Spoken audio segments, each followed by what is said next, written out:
అందరికీ నమస్కారాలండి. నేను చెప్పే విషయం మాత్రం ప్రతి ఒక్కరు కూడా జాగ్రత్తగా ఆలకించండి. ఫ్రెండ్స్, మనం రోడ్డు మీద ప్రయాణం చేసేటప్పుడు వెనక ముందు దయచేసి చూడండి ఫ్రెండ్స్. అంటే రోడ్డు మీద స్ట్రైట్‌గా వెళ్తే పర్లేదు. ఒకవేళ ఇలా రైట్ సైడ్ కానీ లెఫ్ట్ సైడ్ కానీ వచ్చేటప్పుడు మాత్రం గమనించి వెనక్కి చూసి ఎవరన్నా వస్తున్నారో లేదో గమనించి మీరు అనుకున్న ప్లేస్కి మళ్ళేటప్పుడు మాత్రం చాలా జాగ్రత్తగా చూసి మాత్రం ట్రై చేయండి ఫ్రెండ్స్.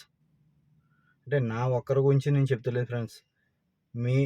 మనం రోడ్డు మీద ప్రయాణం చేసేటప్పుడు మన వెనకాల మనకి బాధ్యతలు ఉన్న వాళ్ళు అన్నది గుర్తుపెట్టుకుని ట్రై చేయండి ఫ్రెండ్స్, ప్రతి ఒక్కరు కూడా.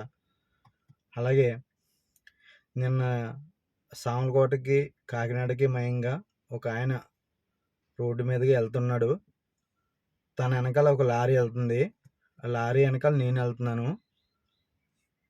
సడన్గా ఆయన బాగానే ట్రై చేస్తున్నారు బైక్ మీద. రోడ్ ఎడ్జి సైడ్కి బైక్ ఏదో ఫ్రంట్ వీలు ఎడ్జి మీద చిన్న అంచెలా జారిపోయి స్ట్రైట్ రోడ్డు మీద పడిపోయాడండి. బోకర్లో పడిపోయాడు. ఆయన వెహికల్ కూడా ఏం గుద్దలేదు, చేయలేదు. తన వెనకాల లారీ వెళ్తుంది. లారీ వెనకాల నేను వెళ్తున్నాను. చూడండి ఫ్రెండ్, అది నిర్లక్ష్యం చేయకండి. ప్రతి ఒక్కరు కూడా ట్రై చేసేటప్పుడు నిర్లక్ష్యం చేయకండి ఫ్రెండ్స్. ప్రతి ఒక్కరు కూడా. అందరికీ నమస్కారం అండి. నేను చెప్పేది మాత్రం జాగ్రత్తగా ఆలోచించి మీరు ప్రతి ఒక్కరు కూడా, అంటే నేను చెప్తున్నానని అనుకోద్దని, నేను ప్రతి ఒక్కరు కూడా చాలా జాగ్రత్తగా వెళ్ళమని, రోడ్డు మీద డ్రైవ్ చేసినప్పుడు మాత్రం చాలా జాగ్రత్తగా వెళ్ళండి ఫ్రెండ్స్.